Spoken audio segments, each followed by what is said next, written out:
pool. For now, let's just assume that that makes some magical memory management happen for me, but we'll come back and peel that layer away before long. But here's the new thing that we only touched on briefly last time. If you want an array in Objective-C, you can use NS mutable array or NS array. And the difference is as their name suggests. NS mutable array means it's changeable. You can add to it, subtract from it, and the like. NS array is immutable. Popular CS word for just means unchanging. Once you create it, that's it. So what was our answer last time to the question of why would you want a mutable versus immutable? In C, we always had mutable arrays. Yeah? Performance. There's just some optimizations you can do. If you know the array is never going to change, you don't need extra code, you don't need boundary checks or anything because it's not going to change. And so a NS array is good when it's static data or data whose length is known in advance. A mutable array, though, is necessary if you just don't know or if you want to demonstrate mutable arrays. So in this case, common paradigm. And just to be sure, you guys in back, you can read this font size, OK? OK. So NS mutable array star students, this is CS50 stuff, like declare a pointer called students of type NS mutable array. The right-hand side is the new stuff, but we've seen it a couple times now. NS mutable array is the name of a class. Alloc is a class method, which means we can get away with calling it without instantiating an object yet. And that's good, because otherwise we'd have a little catch-22 here if the goal is to allocate an object.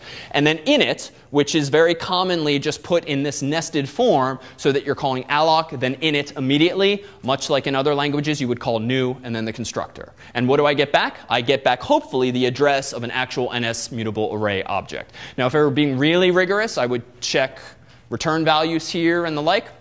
But for now, it's actually OK, especially since nil, as we'll see. You can still call methods on nil without things crashing. But more on that when we talk more about memory. So now, just some methods. Students is now a mutable array. I'm going to call an add object method and pass it what? Well, I'm going to dynamically allocate a student object, immediately initialize it to Alice, whose age is 20. And that's what I'm going to put first into the array. Add object, if we read the documentation, appends it to the end of the array. So Alice just went at location 0. And the method called add object handled that for me. Now, just to be anal about jargon, I keep saying method because it's the more familiar terminology. But technically, what we're doing here is we are passing an add object message to the object called students. But functionally, these are the same ideas. But you'll see both types of jargon. Yeah, Zach? OK. I can imagine that eventually you'd have an init method that had a lot of things that you'd be passing in. Is that just get really long? Good question. When you start having many, many, many parameters, what happens? Yes, it does get very long. What you'll see is Xcode will actually start automatically indenting your code so that all of the parameters line up key value, by centering them on the colon. So if you're familiar with LaTeX, it's like lining things up with the equal sign. So it's actually nice in that sense. Order still matters, but at least formatting is not such a big deal.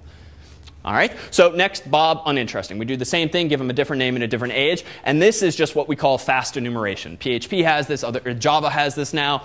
For each, this is like the for each construct. On each element in students, temporarily assign it the pointer s, and then do something with s. In this case, I'm calling greet, whose sole purpose in life is just to print Bob or Alice's name. So the only takeaways here, again, are the introduction of this collection class, NS mutable array, the syntax for calling this. But it's not really new syntax. It's just getting a little more complex aesthetically, because we're nesting and using assignments and the like. Any questions on any of this thus far? And again, honestly, please speak up now so that you don't feel lost. OK, not lost. Excellent. So let me go ahead and pull up version 8 of this here. So version 8, I think I have to stop numbering these and come up with more exciting names because it just feels like a huge long list otherwise. But this one's easy. So this is just an example of demonstrating immutable arrays in the scenario where you know what the list is already. For marginal performance benefits, you just want to hard code that list. And so in this case, I didn't even bother creating a student class because I just wanted to store strings in this case. So now notice here, I create an NS array pointer called names.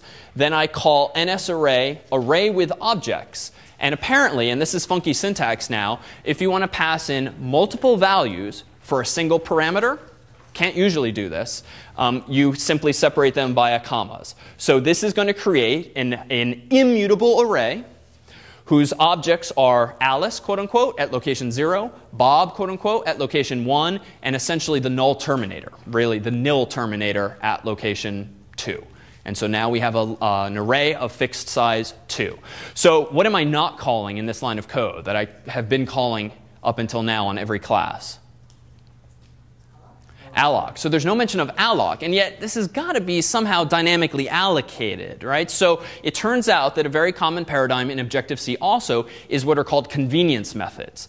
A convenience method is one that is named pretty much consistently with what it does. In this case, array with objects. Give me an array with objects. Now to do that service for you, it has to call alloc for you. So these convenience methods are plus methods. They're class methods. They call alloc for you. So why is this useful? Why this sudden new feature here? Go with the obvious. What does your gut tell you? What's that? We don't need to call alloc. That's it. You don't have to call alloc yourself. It's a convenient method in that it's convenient. It really is as simple as that. It just avoids this increasingly annoying paradigm of calling alloc init. Alloc init, you just say array with objects, and then you can tell it what you want to allocate and initialize simultaneously. So someone had to write array with objects, but it is another example of a class method that's a little more interesting than just alloc itself. Yeah? So the array with objects, it doesn't have to have like the same type of objects? No, it does not need to have the same types. So this is unlike a lot of languages, and in this case we can put whatever we want in this case. Now, it's often bad design to put strings and ints, or strings and other objects, student objects all commingled, unless they all descend from some parent class, which then conceptually makes sense. But yes, you could do that. Yeah? Before reference counting, we have to create ourselves? Before reference counting, you would not have to free this because this would be added to what's called the auto-release pool by having passed an auto-release message. So that detail, though, is now swept under the rug, but we'll come back to that and lift the rug in a couple weeks.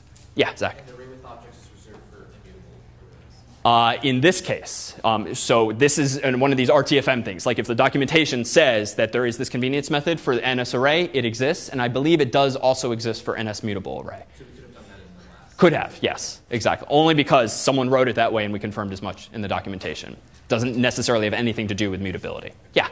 We need to give it nil to tell it how many objects are in it. Yeah, this is kind of unfortunate. You have to say nil at the end of a statically allocated array in this fashion. So yes, it is necessary. And so just to familiarize again with some documentation, in Xcode you can typically go to Window, Organizer, and then there's a whole bunch of stuff here, among which is documentation. All Apple did, they're kind of cutting corners now, this just links to a web page. Frankly, it's a little easier sometimes. If I just pull up a browser, search for NS array, you'll almost always get it as the top hit or so. This will dive you in deep to the documentation.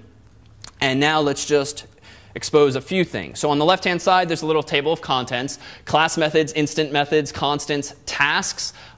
These all relate to functionality we've been talking about thus far. Notice on the right-hand side, it tells us the hierarchy. So NS array descends from NS object. So that's good. It's consistent with our story thus far. Conforms to, what feature of Objective-C is this list apparently referring to? Protocols. So NS copying is one. Turns out there's a whole bunch of others. NS fast enumeration. The fact that I could do that clever little one-line for loop is because it adheres to that protocol there. So again, this is a way of, you don't want to have a whole hierarchy of things just so that they share functionality. This is sort of like laterally, horizontally sharing functionality. So protocols let us do that. But now let me just go and say, what do we want here? So recall that the method a moment ago was array with objects. So let me search for that. And indeed, under the creating an array subsection here, which is just categorizing things, I can call array with objects. And now, okay, I get some sample usage, and I can now read the docs here and use this particular method. If I go back, though, notice there was one other mention here. If I search for this again, array with objects count, I could actually hard code the length so that I can avoid passing in what? Nil. So there's a way around that. And you'll find that much like PHP, Objective-C or iOS has sort of the kitchen sink of functionality where you might have dozens, maybe even 100 methods associated with a function, with an object. These are the sorts of things that you should never try memorizing or absorbing all of this. It's more of a control F when you want to find something or Google to see what a class exposes. Yeah, Aaron. Is there multiple inheritance? Is there multiple inheritance? That's a good question. I don't think so. That's my secret glance at Tommy. I don't think so, no. That tends to create some issues, and so usually mix-ins or the equivalent or protocols help address that. All right, so let's add one or two other things, and then we'll break and look at GUI stuff after. All right, so here we introduce one other little thing, which is, let's see. So here's my own